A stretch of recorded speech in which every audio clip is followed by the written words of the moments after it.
오늘 예배 자리에 오신 우리 성도님들 주님의 이름으로 축복합니다. 큰 은혜가 함께 임하기를 바랍니다.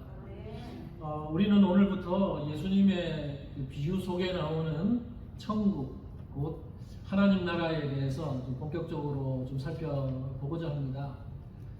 마태복음 13장, 오늘 이제 첫 부분 읽었는데, 마태복음 13장에는 예수님의 비유가 7개 나옵니다. 7가지 비유가 나오는데, 이 비유들은 모두 다 천국과 관련된, 하나님 나라와 관련된 비유들입니다. 그 중에서 오늘 함께 살펴볼 비유는 씨 뿌리는 자의 비유입니다.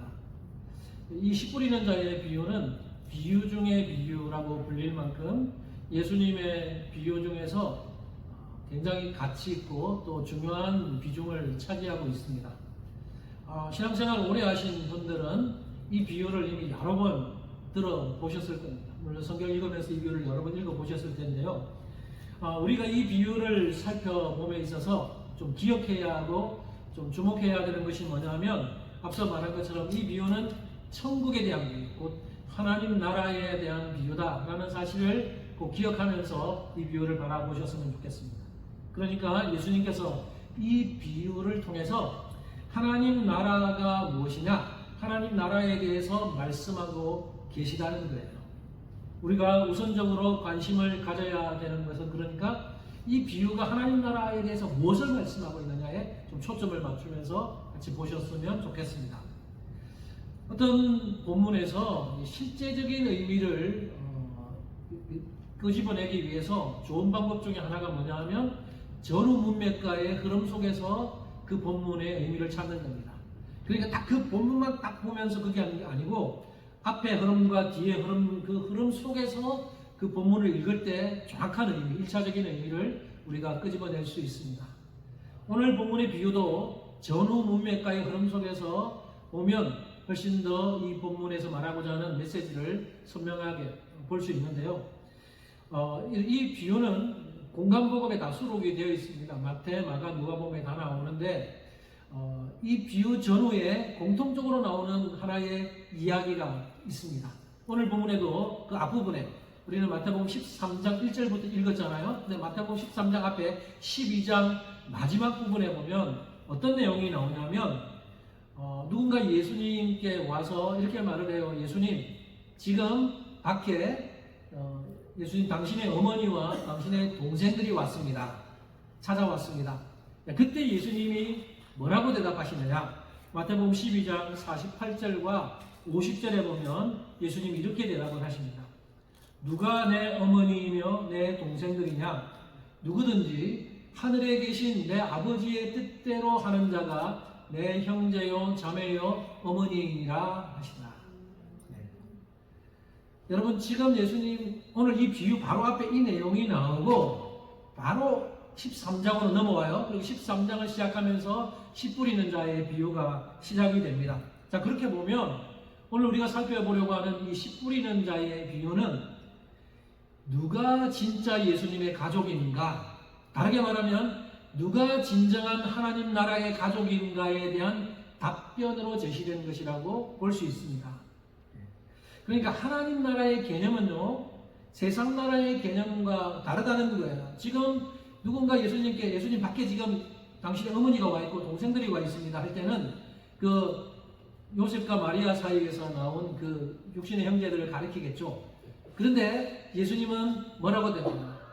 누가 내 어머니이고 형제 자매인지를 말씀하시면서, 아버지의 뜻대로 행하는 자가 형제고 자매고 가족이다, 이렇게 말씀합니다. 그래서 오늘 우리가 다루게 되는 이 비유는 바로 이 맥락 속에서, 이 흐름 속에서 보아야 됩니다. 다시 말해서 오늘 비유는 누가 참된 예수님의 가족인가, 누가 참된 하나님 나라의 가족인가를 보여주고 있는 말씀이라고 하는 것입니다. 그것을 염두에 두시면서 오늘 본문을 한번 좀 들여다보도록 하겠습니다. 그리고 오늘 어떤 본문에서 또 실제적인 의미를 찾을 수 있는 또 하나의 좋은 방법은 뭐냐 하면, 그 본문 속에 나오는 핵심 단어를 찾아서 그 핵심 단어를 중심으로 본문의 의미를 보는 겁니다. 자, 어떤 본문이든지요, 저자가 하고 싶어하는 의미가 있고 그 메시지가 있고, 그러면 그 메시지를 전하기 위해서 핵심 단어들이 있습니다. 그래서 핵심 단어를 잘못 찾으면 메시지를 전혀 다른 방향으로 해석할 수도 있어요. 그래서 핵심 단어를 찾는 것이 너무너무 중요합니다. 자, 그러면요, 오늘 이 비유 속에서 핵심 단어가 뭘까요? 오늘 이 본문 속에 나오는 핵심 단어가 뭐라고 생각하십니까? 뭐 여러 가지를 이야기할 수 있겠지만 그 중에서 가장 중요한 핵심이 되는 단어가 있다면 바로 씨라는 단어입니다. 일반적으로 이 비유를 씨 뿌리는 자의 비유라고 부르는 이유가 거기에 있어요. 씨가 중요하고 또 씨 뿌리는 자가 중요하다는 거예요. 어떤 사람들은 자꾸 밭에 이렇게 좀 주목하려고 그럽니다. 무슨 밭 나오니까 밭이 중요하고, 아니 밭보다 더 중요한 것은 씨입니다. 씨. 그래서 이 비유의 핵심 단어는 씨라고 하는 단어예요. 그러면 질문입니다. 한번 마음속으로 대답해 보십시오. 이 비유에서 씨 뿌리는 사람은 누구고 씨는 무엇을 가리킬까요? 씨 뿌리는 자는 누굽니까? 바로 예수님을 가리킵니다. 자, 그러면 예수님이 씨를 뿌린대요. 그 씨는 뭘까요? 그 씨는 오늘 예수님의 이 비유에 대한 해석, 예수님이 18절부터 23절에서 이 비유를 해석해 주시잖아요. 예수님의 해석에 의하면 이 씨가 뭐냐? 씨는 바로 천국 말씀이랍니다. 천국 말씀.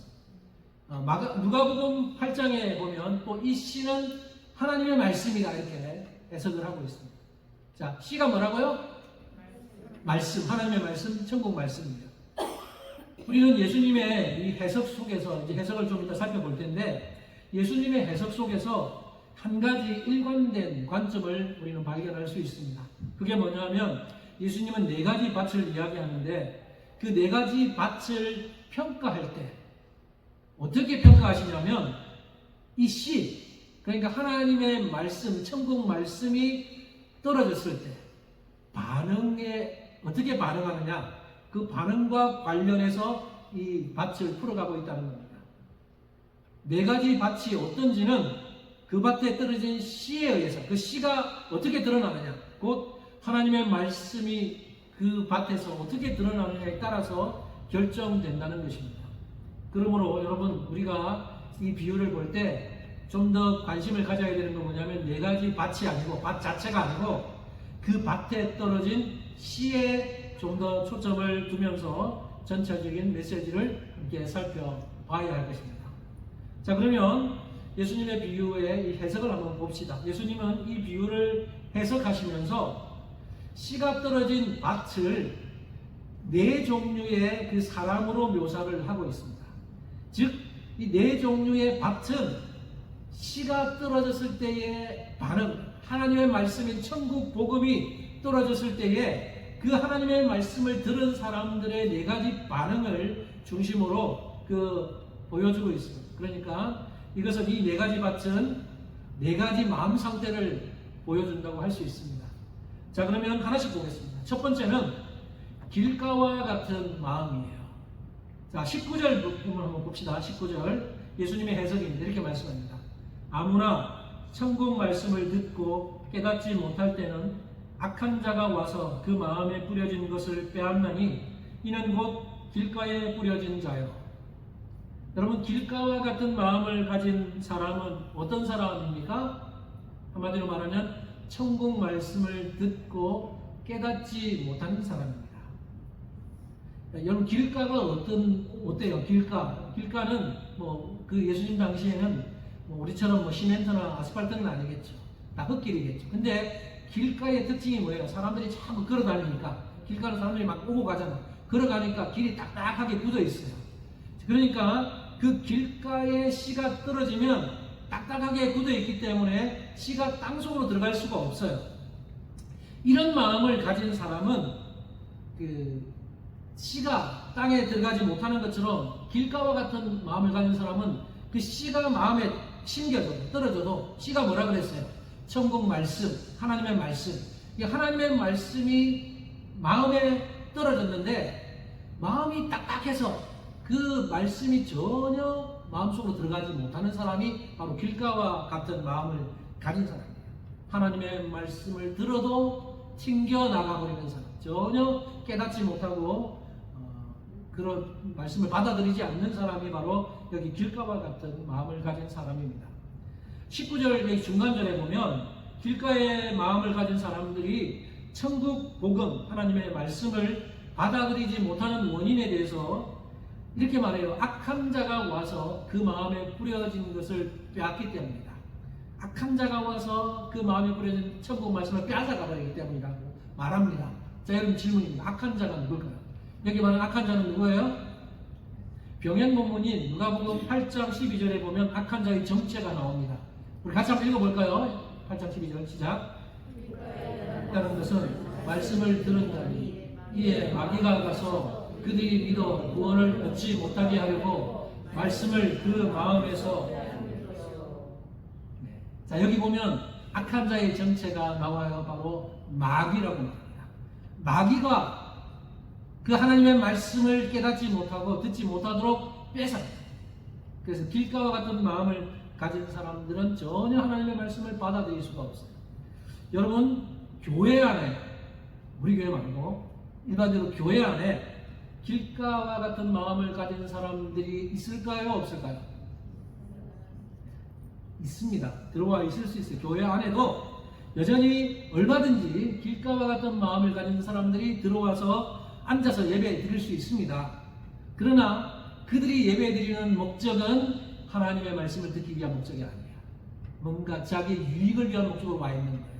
뭐 사업을 하는 사람들은 내 사업을 사람들에게 알려서 사업을 좀 더 번창하게 하기 위한 목적으로, 청년들일 경우에는 결혼을 못하는 경우에 내가 가서 좋은 여자를 만나야 좋은 남자를 만나야 그런 결혼을 위한 목적으로, 사실 하나님의 말씀에는 관심이 없고 그런 목적으로 들어와서 예배에 참석할 수는 있다는 겁니다.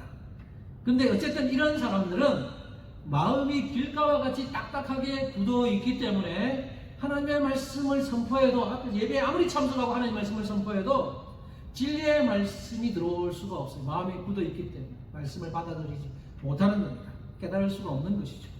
자, 이런 사람들이 길가와 같은 마음을 가집니다. 자, 두 번째, 돌밭과 같은 마음입니다. 본문 20절과 21절 한번 보십시오. 돌밭에 뿌려졌다는 것은 말씀을 듣고 즉시 기쁨으로 받되 그 속에 뿌리가 없어 잠시 견디다가 말씀으로 말미암아 환난이나 박해가 일어날 때에는 곧 넘어지는 자요. 이렇게 말씀합니다. 자, 돌밭과 같은 마음을 가진 사람은 여기 보면 말씀을 받고 즉시 기쁨으로 받는다. 그러니까 말씀에 대한 긍정적인 반응을 보이는 것처럼 보여요. 하지만 그런 기쁨은 오래가지 않는다. 잠시일 뿐이고 여러 가지 환난이나 박해가 일어날 때 금방 넘어져 버린다. 자, 우리는 이 돌밭의 마음을 가진 사람들의 이 설명에 대해서 두 가지를 좀 주의 깊게 보아야 합니다. 제가 빨간 걸로 좀 구분을 해놨어요. 자, 첫 번째는 이 사람이 넘어지는 근본 원인이 뭐냐는 겁니다. 자, 21절 앞에 보면 그 속에 뿌리가 없어. 여기 뿌리는 말씀의 뿌리가 없다는 겁니다. 그 속에 말씀의 뿌리가 없는 사람은 처음에는 기쁨으로 받는 것 같지만 결국에 넘어져 버리는 사람이에요. 여러분, 이 돌밭과 같은 마음을 가진 사람은 앞서 언급한 길가와 같은 마음을 가진 사람들에 비하면 그래도 길가와 같은 사람은 아예 말씀이 땅에 들어가지도 못하는데 여긴 땅에 조금은 들어갈 수도 있습니다만 땅 속에 돌이 많기 때문에 뿌리를 내리지 못하는 겁니다. 그래서 곧 죽어버리는 거예요. 여러분, 마찬가지로 돌밭과 같은 마음을 가진 사람은 하나님의 말씀이 들려졌을 때 뭔가 기뻐, 감동도 되는 것 같고 기쁨으로 받는 것 같아요. 그러나 그 말씀이 속에 뿌리를 박지 못하기 때문에 환난과 핍박을 만났을 때 금방 넘어져 버립니다. 또 하나, 두 번째 우리가 또 주목할 것은 이 사람에게 다가오는 환난과 박해의 원인이 뭐냐 하는 거예요. 자, 두 번째 21절 중간부터 보면 말씀으로 말미암아 환난이나 박해가 일어날 때, 환난이나 박해가 왜 일어납니까? 말씀 때문에 일어난다는 거예요. 말씀대로 살지 않고 그냥 내 마음대로 대충대충 살려고 하면 환난이나 박해가 오지 않습니다. 뭐 네 예수 믿으면 내가 너 불이익 주겠다. 그럼 말씀대로 안 살고 그냥 거부하면 되는데 말씀대로 한번 살아보려고 하니까 환난이나 박해가 와요. 여러분, 그런데 그 말씀대로 살려고 하는데 환난이나 박해가 오는데 결국 말씀의 뿌리가 없기 때문에 넘어진다는 겁니다. 그 신앙에서 떠나는 겁니다. 그래서 오늘 본문은 넘어지는 자요 이렇게 표현했어요. 넘어지는 의미가 뭐냐? 그 그런데 누가복음 8장에 의하면 8장 13절에 보면 이렇게 말해요. 뿌리가 없어 잠깐 믿다가 시험을 당할 때에 배반하는 자. 넘어진다는 것은 아예 신앙을 저버리고 떠나는, 배반하는 겁니다. 새 번역은 시련의 때가 오면 떨어져 나가는 사람들이다, 이렇게 번역을 하고 있어요. 그러니까 믿음이 있는 것 같았는데 사실은 믿음이 없고 다 배반하고 떨어져 나가는 것이라고 표현을 하고 있습니다. 여러분, 교회 안에 얼마든지 이런 돌박과 같은 마음을 가진 사람들 들어와 있을 수 있습니다. 평소에는 잘 드러나지 않아요. 누가 돌박과 같은 마음을 가진 사람인지 잘 모르는데 환난이나 시련이 닥치면 드러납니다. 평소에는 우리가 똑같은 성도처럼 보였는데 환난이나 이 시련과 어려움이 닥치니까 그냥 교회를 나가버리고 믿음에서 떨어져 나가고 떠나버립니다. 하나님 부인하고 나가버리는 거예요. 이런 사람들이 교회 안에 있을 수 있어요. 저는 이런 사람들 많이 봤어요. 뭔가 믿음이 있는 것처럼 보이는 거, 평소에는 그때 표시가 안 났는데 좀 어려움 당하니까 견디지 못하고 이제는 교회를 떠나버리는 이런 사람들이 있다는 거예요. 자, 세 번째는 가시밭과 같은 마음을 가진 사람이에요. 22절 같이 한번 읽어볼까요? 22절 시작. 가시떨기에 뿌려졌다는 것은 말씀을 들으나 세상의 염려와 재물의 유혹에 말씀이 막혀 결실하지 못하는 자요. 이 가시떨기 밭에 떨어진 사람, 여기 보면 세상의 염려가 나오고 재물의 유혹이 나옵니다. 세상의 염려는 의식주에 대한 걱정거리들이라고 말할 수 있어요. 내가 무엇을 먹고 살까? 의식주, 어디에 살까? 그리고 재물의 유혹은 한 걸음 더 나아가서 지나치게, 필요 이상으로 지나치게 욕심을 부리는 것이 여기에 해당한다고 할 수 있어요. 바로 이런 사람들, 가시밭과 같은 사람은 말씀을 들을 때에 긍정적으로 받는 것처럼 보이지만 여러 가지 걱정과 스트레스와 욕심 때문에 말씀으로 인한 열매를 맺지 못하는 사람이 바로 이런 사람들입니다. 무엇을 먹을까? 무슨 차를 살까? 어떤 집을 사서 어디에 살까? 한 걸음 더 나아가면 어떻게 하면 돈을 더 많이 벌 수 있을까? 어떻게 하면 더 유명해질 수 있을까? 이런 걱정과 이런 욕심 때문에 말씀이 자라지, 말씀이 아예 뿌리를 자라지 못해 열매를 맺지 못하게 만드는 겁니다. 이런 사람이 가시밭과 같은 사람입니다. 그리고 마지막 네 번째는 좋은 밭, 옥토와 같은 마음을 가진 사람입니다. 이렇게 말씀합니다. 23절. 좋은 땅에 뿌려졌다는 것은 말씀을 듣고 깨닫는 자니 결실하여 어떤 것은 100배, 어떤 것은 60배, 어떤 것은 30배가 되느니라 하십니다. 이 옥토의 마음을 가진 사람은 하나님의 말씀을 듣고 어떻게 해요? 깨닫는 자입니다. 깨닫고 그 말씀대로 살면서 열매를 주렁주렁 맺고 사는 사람이 바로 좋은 땅, 옥토와 같은 마음을 가진 사람이라는 거예요. 우리는 이 교회 역사 속에서 이 옥토와 같은 사람들을 통해서 수많은 열매들이 맺혀진 것을 교회 역사의 수많은 인물들을 통해서 보고 있습니다. 예를 들면 예수님의 12제자부터 또 사도 바울이나 그 외에 우리 교회사에 굵직굵직한 인물들, 그런 사람들이 바로 이 옥토와 같은 마음을 가진 사람들이고 그들을 통해서 수많은 열매들이 맺혀졌습니다. 여러분, 그러면 이제 예수님께서 이 비유를 통해서 말씀하시고자 하는 결론이 무엇인지 한번 좀 보겠습니다. 앞서 한 것처럼 이 비유는 무엇에 대한 비유라고 했어요? 무엇에 대한 비유? 하나님 나라에 대한 비유. 하나님 나라에 대한 비유입니다. 그러니까 예수님은 지금 이 비유를 통해서 하나님 나라의 백성이 누구냐? 하나님 나라의 참된 백성이 누구냐를 지금 말씀하고 계신데, 하나님 나라의 참된 백성이 누구냐의 관점으로 오늘 이 본문, 이 비유를 바라볼 때 논란거리가 되는, 가장 큰 논쟁거리가 되는 두 부류가 있습니다. 한 부류는 돌밭과 같은 사람이고 또 한 부류는 가시밭입니다. 길가밭과 좋은 밭은 크게 논란이 되지 않습니다. 왜 그래요? 길가는 하나님의 말씀 자체를 받아들이지 않은 사람이잖아요. 하나님의 말씀이 떨어져도 말씀이 전혀 들어오지 않는 그런 사람이니까 이 사람은 분명해요. 그리고 좋은 밭은 하나님의 말씀을 듣고 깨닫고 많은 열매를 맺는 사람이니까 이 사람도 선명합니다. 길가밭은 비그리스도인이고 예수님을 아예 받아들이지 않는 비그리스도인이고, 이 좋은 밭은 하나님의 말씀을 듣고 많은 열매를 맺는 참된 하나님의 백성들이에요. 이건 분명합니다.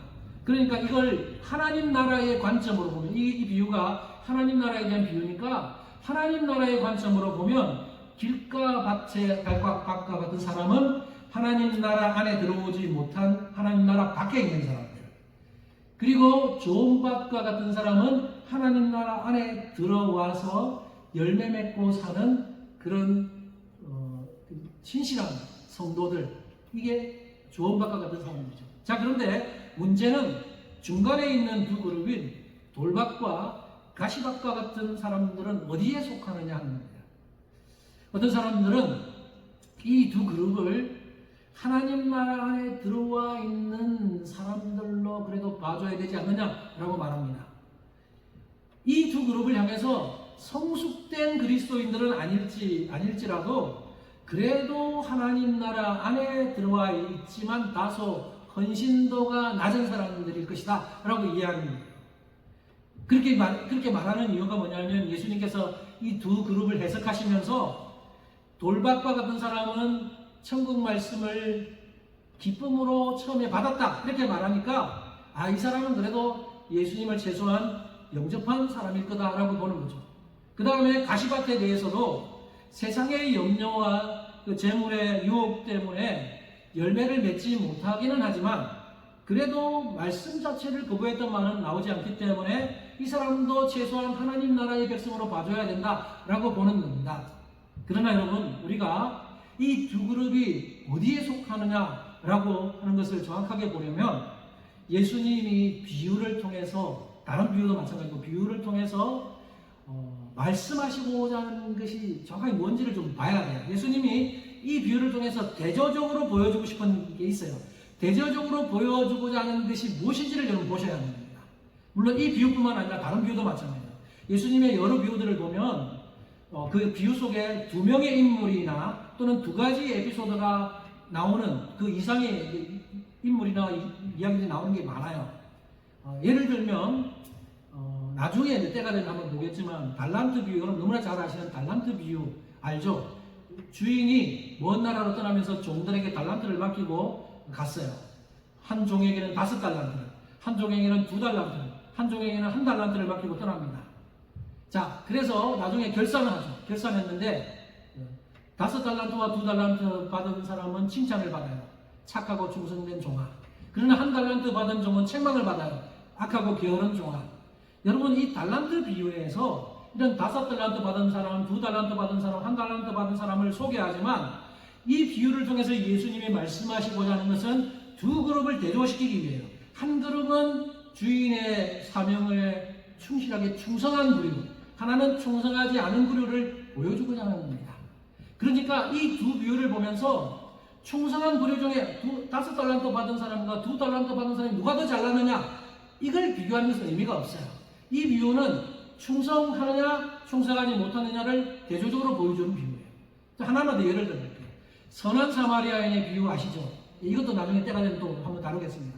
선한 사마리아의 비유에서 강도 맞는 사람이 나와요. 강도 맞는 사람을 봐주고 가는데 지나가는 사람들을 소개합니다. 제사장이 지나가고 레위인이 지나가고 무시받는 사마리아인이 지나가요. 근데 이 강도 맞는 사람을 누가 돌봅니까? 제사장과 레위인은 못 본 척하고 그냥 지나가 버립니다. 나도 강도 만나면 어떡하지? 그냥 못 본 척하고 지나가요. 근데 그 당시 무시받던 사마리아인은 그 강도 만난 사람을 싸매주고 치료해주고 여관방 데려가서 돈을 주면서 이 사람 고쳐달라 그렇게 합니다. 그러면서 예수님이 누가 참된 이 강도 만난 사람들의 누가 참된 이웃이냐, 그러니까 이 선한 사마리아인의 비유를 통해서 보여주고자 하는 것은 두 그룹을 대조하는 거예요. 하나는 이 강도 만난 자의 참된 이웃이냐 참된 이웃이 아니냐를 보여주는 거예요. 예수님께서 비유 속에서 이렇게 여러 인물들과 여러 메시지를 할 때 그건 딱 두 그룹을 대조시키는 목적이 있습니다. 오늘 본문도 마찬가지예요. 오늘 이 비유에서 이런 맥락에서 보면요, 이 네 가지 종류의 밭이 나오지만 예수님이 이 네 종류의 밭을 통해서 보여주고자 하는 두 가지 대조는 뭐냐면 열매 맺는 밭과 열매 맺지 못하는 밭을 대조적으로 보여주는 것입니다.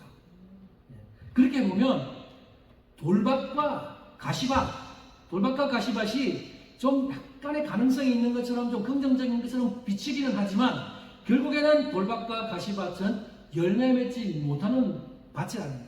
그래서 좋은 밭과 대조하기 위한 그런 부수적으로 그냥 조연처럼 사용됐을 뿐이지 열매 맺지 못하는 밭임을 보여주는 것일 뿐입니다. 자, 그렇게 보면 돌밭과 가시밭도 역시 길과 밭과 마찬가지로 하나님 나라 안에 들어오지 못한 하나님 나라 밖에 있는 부류라고 우리는 말할 수 있습니다. 자, 여러분 이 말씀을 들으면 여러분들은 좀 경각심을 가지시면 우리는 정말 우리의 신앙을 한번 돌아봐야 되고 정말 경각심을 좀 가지게 만듭니다. 우리 교회 안에 우리 교회 성도 중에 그런 분이 없다고 있지만 교회 안에는 여전히 아까 말씀드린 것처럼 길가와 같은 사람, 그리고 돌밭과 같은 사람, 가시밭과 같은 사람이 여전히 들어와 있습니다. 근데 그 사람들이 착각하는 게 뭐냐면 뭐 목사님 말씀도 뭐 나이스하네, 목사님 말씀 좋네, 그러면서 어떤 데는 감동도 받아요. 그래, 그러면서 감동도 받아요. 근데 그 사람들이 그러니까 나는 길가는 나는 돌밭과 가시밭 정도지 그래도 난 구원받았어 하면서 안심하고 착각하고 지낼 수 있다는 겁니다. 오늘 예수님의 비유에 의하면 열매를 맺지 못하는 그런 사람들은 하나님 나라에 들지 못하는 사람들이라고 예수님 말씀하시는 거예요. 예수님이 보실 때 그런 사람들, 돌밭과 가시밭과 같은 사람들을 보면 참된 믿음을 가지지 못하는 부류입니다. 여러분, 예수님을 믿는다고 말하지만 대가지불을 각오하지 않고 편안하게만 믿으려고 하는 것은 참된 신앙이 아닙니다. 예수님을 믿는다고 말하면서 고난이나 환난을 당하려고 전혀 생각하지 않고 그렇게 살아간다면 그 사람도 참된 신앙이라고 말할 수 없어요. 예수님을 믿는다고 말하면서 이 세상의 염려들을 주님께 맡기지 못하고 자꾸만 그런 재물의 유혹과 어떤 유혹 앞에서, 욕심과 유혹 앞에서 자꾸 따라가면서 전혀 열매를 맺지 못하고 살아가면 그 사람도 참된 그리스도인이라고 말할 수 없어요. 참된 믿음은 어떻게 드러나요? 우리 삶의 열매를 통해 드러나는 겁니다. 그래서 여러분의 열매를 통해서 여러분의 믿음을 증명하고 드러내야 하는 거예요. 우리는 참된 믿음의 그 수준을 상향 조정해야 합니다. 돌밭과 가시밭은 헌신된 그리스도인에 비하면 헌신도가 약간 떨어지는 정도의 그리스도인이 아니에요. 환난이나 세상의 염려나 재물의 유혹 앞에서 전혀 어떤 열매도 맺지 못하면서 그래도 나는 구원받았다 라고 생각하면서 안심하고 스스로를 위로하고 있다면 그 사람은 큰 착각을 하고 있는 겁니다. 이 두 그룹은 단순히 천국에서 상급을 적게 받는 정도가 아니라 아예 천국의 선물을 받지 못한 사람이라는 것을 보여주는 거예요. 여러분, 그러면 예수님께서 이 비유를 통해서 말씀하시고자 하는 실제적인 메시지가 무엇일까요? 그것이 뭐냐면 여러분이 어디에 주목하는지에 대해서 말씀하십니다. 여러분, 밭을 보지 말고 씨를 보라는 겁니다. 밭이 아니라 씨에 주목하라는 거예요. 밭은 스스로의 힘으로 정한 능력이 없어요. 스스로 노력해서 옥토가 좋은 밭이 될 수 없어요. 그러나 씨는 그것을 가능케 한다는 겁니다. 밭 자체는 아무 정화 능력이 없지만 오직 생명의 씨가 그것을 정화시킨다는 거예요. 자, 그러면 그 생명의 씨가 누구입니까? 생명의 씨가 바로 예수 그리스도이십니다. 예수님의 해석에 의하면 씨가 바로 말씀이라고 했습니다. 근데 요한복음을 읽어보면 요한이 뭐라 그럽니까? 그 말씀이 곧 예수 그리스도라고 말합니다. 자, 그러니까 그 생명의 씨는 예수님입니다. 그죠? 그 예수님이 말씀이십니다. 자, 그러면 이 비유를 그런 각도로 바라보면요, 씨를 뿌리는 분도 예수님이고 예수님이 뿌리신 그 씨도 바로 예수님 자신을 뿌리신 거예요. 여러분, 예수님은 자신이 직접 생명의 씨가 되셔서 이 땅에 오셨고 친히 자신을 이 땅에서 심으시고 또 죽으십니다. 여러분, 그러면서 예수님이 이 세상을 구원하셨어요. 요한복음 12장 24절에 예수님이 하신 말씀이 아주 중요한 말씀이 나옵니다. 같이 한번 읽어볼까요? 시작. 내가 진실로 진실로 너희에게 이르노니 한 알의 밀이 땅에 떨어져 죽지 아니하면 한 알 그대로 있고 죽으면 많은 열매를 맺느니라. 아멘. 예수님이 이 말씀을 하시고 나서 친히 십자가에 못 박혀 돌아가십니다. 예수님이 이 땅에 한 알의 밀알로 오셨어요. 한 알의 생명의 씨로 오셨어요. 그리고 그 생명의 씨로 오셔서 나중에 수많은 사람들을 위해서 자신이 친히 죽으심으로 많은 열매를 맺으셨습니다. 그 많은 열매가 누구입니까? 바로 저와 여러분들이 그 열매 중에 한 사람입니다. 우리는 원래 길가와 같은 사람, 돌밭과 같은 사람, 가시밭과 같은 사람들이었는데 생명의 씨이신 예수 그리스도께서 우리에게 심겨지고 예수님이 우리를 위해서 돌아가심으로써 우리를 옥토밭으로 바꾸어 놓으신 것입니다. 어떤 사람들은 이렇게 질문할지 모르겠어요. 예수님이 생명의 씨고 그 생명의 씨앗으로 이 땅에 오셔서 심겨졌다면 모든 밭이 다 옥토밭이 되어야 되는 것 아닙니까? 근데 왜 지금도 여전히 길가, 돌밭, 가시밭과 같은 사람들이 존재하는 겁니까? 그러면 생명의 씨이신 예수님의 능력이 부족한 것 아닙니까? 라고 질문하는 사람들이 있을 수 있어요. 여러분, 예수님의 능력이 부족해서 이 땅에 지금 여전히 길가와 돌밭과 가시밭과 같은 사람들이 있는 겁니까? 예수님의 능력이 부족하기 때문이 아니에요. 그것은 예수님의 한계 때문이 아니라 우리가 지난 시간에 살펴본 것처럼 어떤 자들에게는 천국 비밀이 허락되지 않았기 때문이에요. 예수님이 비유로 말씀하실 때 두 가지 목적이 있다는데 한 부류는 그 비밀을 감추시고 어떤 부류에게는 비밀을 밝히 드러내시는 거였어요. 그래서 어떤 사람들은 비밀을 감추셔서 그 천국의 비밀을 허락하지 않는 부류가 있다는 거예요. 그 부류가 바로 예수님 시대의 바리새인과 같은 사람이에요. 예수님이 오셔서 수많은 기적을 베푸시고 예수님이 하나님의 아들이고 그리스도라는 표적을 보여주셨음에도 불구하고 여전히 마음이 완악해서 듣지 않고 깨닫지 못하면서 예수님을 비방하고 그런 사람들은 길가와 같은 돌밭과 가시밭과 같은 사람들이라서 그들에게는 복음이 감춰지고 복음을 깨닫지 못하게 하십니다. 그리고 반대로 어떤 사람들이 바로 깨달아서 하나님 비밀을 밝히 깨달은 사람들입니까? 바로 저와 여러분처럼 이 땅의 교회, 성도들이 바로 하나님의 말씀을 깨닫는 자입니다. 여러분 이 비유를 나중에 좀 한번 읽어보세요. 차근차근 읽어보시면 1절부터 좀 읽다 보면요. 이 비유를 말씀하실 때에는 큰 무리들을 향해서 말씀하셨어요. 그러니까 큰 무리들 속에는 그 제자들뿐만 아니라 많은 무리들이 있어요. 그 무리들 중에서 비유를 말씀하셨는데 이 비유를 해석해 주실 때는 제자들만을 모아놓고 해석해 주십니다. 진리를 깨닫게 하시는 거예요. 그래서 하나님으로부터 부름받은 이 제자들의 그룹, 곧 교회와 같은 저와 여러분들이 바로 이 비밀을 깨닫는 부류에 속한 옥토밭과 같이 되는 그런 부류라는 사실을 예수님이 이 두 부를 그 중에 보여주시는 것입니다. 자, 이제 말씀을 정리하겠습니다. 여러분, 우리는 오늘 씨 뿌리는 자의 비유를 이렇게 살펴봤습니다. 이 비유 속에 예수님이 4개의 씨를 뿌리는 것처럼 보여요.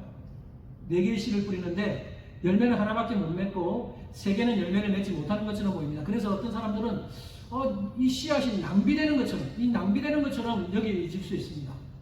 보통 그 당시에 농부들이 씨를 뿌릴 때 4개를 뿌려서 3개는 열매 못 맺고 하나만 열매 맺는 그런 목적으로 그 씨를 뿌리는 농부는 없어요. 근데 예수님은 그 당시에 어떤 상식적인 것을 벗어나서 의도적으로 4개의 씨앗 중에 3개의 씨앗은 열매를 맺지 못해서 낭비되는 것처럼 의도적으로 이렇게 비유를 말씀하셨어요.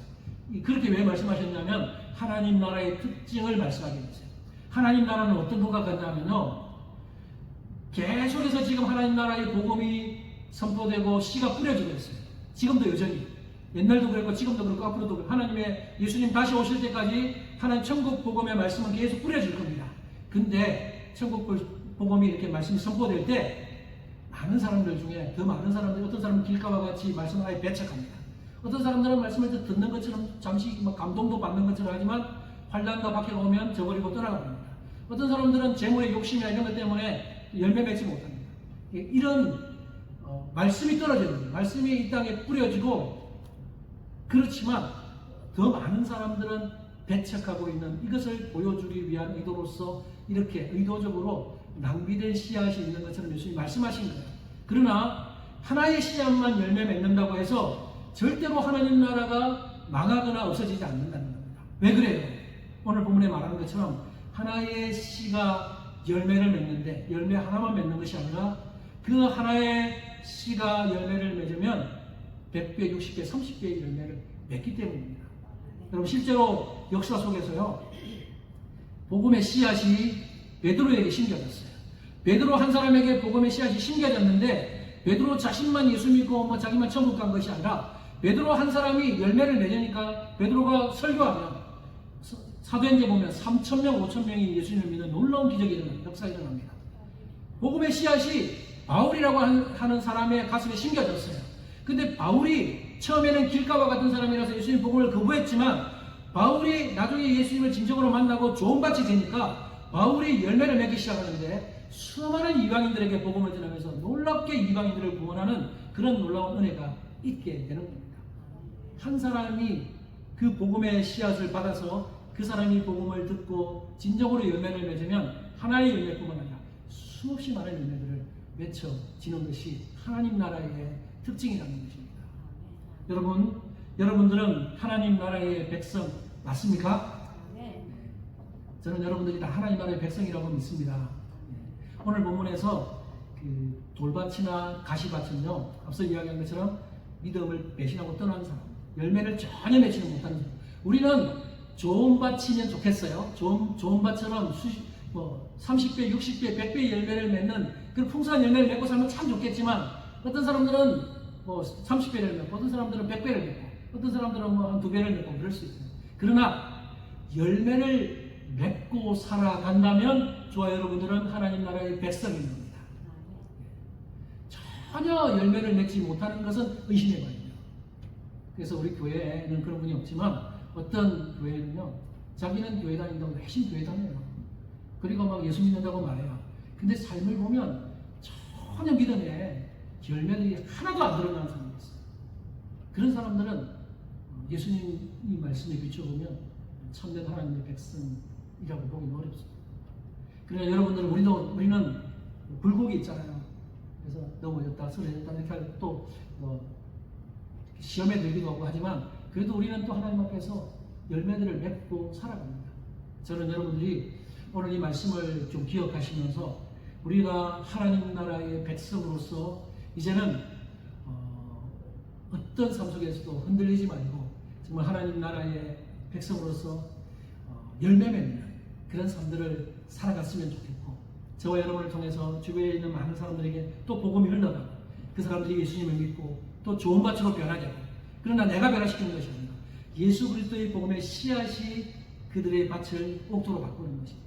그 중간 과정의 도구가 내가 바로 그 도구로 사용되어서 이 땅에 하나님 나라를 확장시켜가는 일에 우리가 모두가 쓰임받게 되기를 주님의 이름으로 축복합니다. 같이 한번 기도하겠습니다.